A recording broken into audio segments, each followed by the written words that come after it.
میں تمام والدین سے گزارش کروں گا جن کی اولاد ہے اور جن کی اولاد نہیں ہے ان کے لیے دعا کرتا ہوں پروردگار عالم انہیں اولاد عطا فرمائے۔ میں تمام صاحب اولاد سے گزارش کروں گا، تمام والدین سے جو اپنی اولاد کی تربیت کر رہے ہیں، آپ اپنی اولاد کی صحیح تربیت کریں، ان کی تعلیم کا صحیح انتظام کریں اور آپ ایک مقصد بنا لیں کہ ہمیں صرف اولاد کی تربیت نہیں کرنی ہے بلکہ اولاد کی اچھی تربیت کرنی ہے اور اولاد کی ایسی تربیت کرنی ہے کہ ہماری اولاد عام اولاد نہیں بنے گی بلکہ ہماری اولاد نیک اولاد بنے گی، ہماری اولاد نیک ہوگی، صالح ہوگی، پرہیزگار ہوگی۔ یہ آپ اپنا مقصد بنا لیں اور اس میں جہاں تک محنت کرنے کی ضرورت پڑتی ہے آپ اس کے پیچھے محنت کریں، اپنا خون پسینہ ایک کر دیں، رات دن ایک کر دیں، اس کے پیچھے محنت کریں، اس کو آپ موقع ہی نہ دیں کہ وہ بہک سکیں بلکہ ان کی صحیح اور سالم تربیت کریں، صحیح طریقے سے ان کی تعلیم کا انتظام کریں، صحیح طریقے سے ان کے لیے گھر میں ماحول کا انتظام کریں۔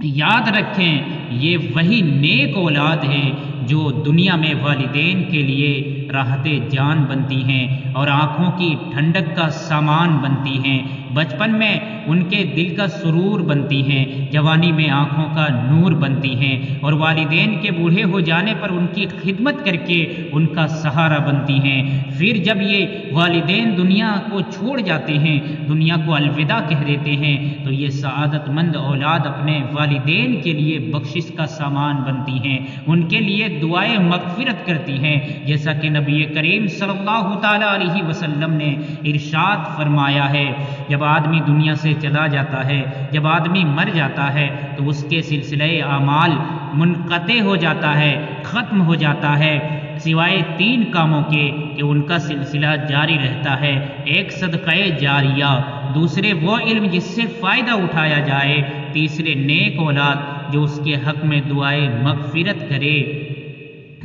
ایک اور مقام پر حضور صلی اللہ تعالی علیہ وسلم نے ارشاد فرمایا جنت میں آدمی کا درجہ بڑھا دیا جاتا ہے تو وہ کہتا ہے میرے حق میں یہ کس طرح ہوا؟ تو جواب ملتا ہے اس لیے کہ تمہارا بیٹا تمہارے لیے مغفرت طلب کرتا ہے۔ حضرت سیدنا عیسیٰ علیہ السلام ایک قبر پر گزرے تو عذاب ہو رہا تھا، کچھ وقفہ کے بعد پھر گزرے تو ملاحظہ فرمایا کہ نور ہی نور ہے اور وہاں رحمت الہی کی بارش ہو رہی ہے۔ آپ علیہ السلام بہت حیران ہوئے اور بارگاہ الہی میں عرض کی کہ پروردگار عالم اس کا راز بتایا جائے۔ ارشاد ہوا اے عیسیٰ یہ سخت گنہگار تھا اسی لیے اس پر عذاب ہو رہا تھا، لیکن اس نے بیوی حاملہ چھوڑی تھی، اس کے لڑکا پیدا ہوا اور آج اس کو مکتب بھیجا گیا، استاذ نے اسے بسم اللہ الرحمن الرحیم پڑھائی، مجھے حیا آئی کہ میں زمین کے اندر اس شخص کو عذاب دوں جس کا بچہ زمین پر میرا نام لے رہا ہے۔ پروردگار عالم کتنا مہربان ہے، اگر کوئی بچہ بھی زمین کے اوپر اللہ تبارک و تعالیٰ کا نام لے رہا ہوتا ہے تو پروردگار عالم